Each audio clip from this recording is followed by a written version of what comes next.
होठ लाली देबो कान के बाली तोरा बने बउआ अपन घर वाली मन घर वाली मन घर वाली होठ लाली देबो कान के बाली तोरा बने बउआ अपन घर वाली तोरा मॉल में शॉपिंग करे बउआ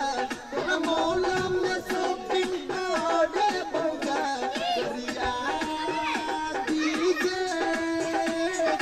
कृष्णा के गाना सुने बउगे बढ़िया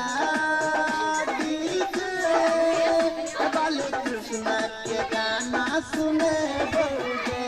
बढ़िया।